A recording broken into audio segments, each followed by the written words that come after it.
Hi అండి, నేనైతే టమాటా పప్పును నా స్టైల్లో ఎలా చేస్తానో మీకు ఈ వీడియోలో చూపిస్తాను. ముందుగా కుక్కర్ని తీసుకొని కుక్కర్లో చిన్న గ్లాసు కందిపప్పును తీసుకొని వేయాలి. దీనిని శుభ్రంగా 2-3 టైమ్స్ వాష్ చేసి పెట్టుకోవాలి. దీనిలో మునిగేంత వరకు నిండా నీటిని వేయాలి. మరీ ఎక్కువ వేయకూడదు. ఇది మునిగేంత వరకు వేసుకుంటే చాలు. ఇలా మునిగినంత వరకు వాటర్ని వేసుకొని దీన్ని ఒక 1/2 అవర్ నానబెట్టుకొని ఉంచుకోవాలి. ఇలా ఉంచుకుంటే ఆరోగ్యానికి చాలా మంచిది. పప్పు టేస్ట్గా వస్తుంది. ఇప్పుడైతే డాక్టర్లు పప్పుని నానబెట్టుకొని తినాలి అని చెబుతున్నారు. నేనైతే ఒక పెద్ద సైజు ఉల్లిపాయను, 2 టమాటాలను, ఒక 4 పచ్చిమిరపకాయలను తీసుకున్నాను. పచ్చిమిరపకాయలు అంత కారంగా లేవు, అందుకే 4 తీసుకున్నాను.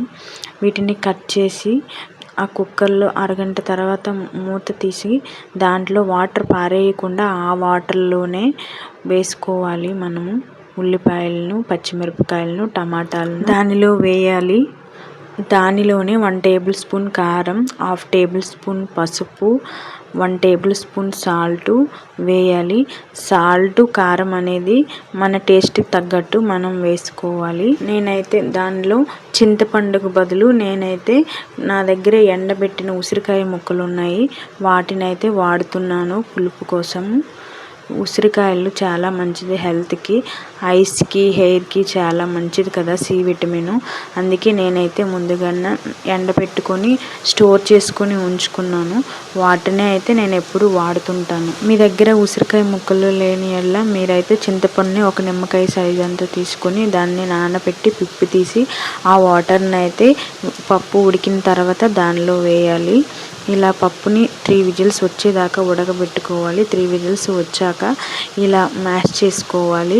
మరీ అంతలా మామూలు చేసుకుంటే సరిపోతుంది. అయితే పప్పు ఉడికింది కదా, దీనిలోకి తాలింపు వేసుకోవాలి. నేనైతే 3 వెల్లుల్లి రెప్పలను తీసుకొని వాటిని కచ్చా పచ్చాగా అయితే దంచి పెట్టుకున్నాను. ఇప్పుడు తాలింపు కోసం స్టవ్ ఆన్ చేసి ఒక కడాయి పెట్టి కడాయిలో ఆయిల్ కొద్దిగా మరగనివ్వాలి. మరిగిన తర్వాత దానిలో ఆవాలను వేయాలి. ఆవాలు చిటపటలాడిన తర్వాత జీలకర్ర వేయాలి. కొద్దిగా శనగపప్పు, మినపప్పు వేయాలి. దంచి పెట్టుకున్న వెల్లుల్లి రెప్పలను దానిలో వేయాలి. అవి కొద్దిగా వేగిన తర్వాత దానిలో కరివేపాకు, ఎండుమిరపకాయలను వేయాలి. ఇలా కొద్దిసేపు ఫ్రై చేసుకుంటే తాలింపు రెడీ అయిపోతుంది. ఈ తాలింపుని మనము పప్పులో వేసి కలిపి పెట్టుకోవాలి.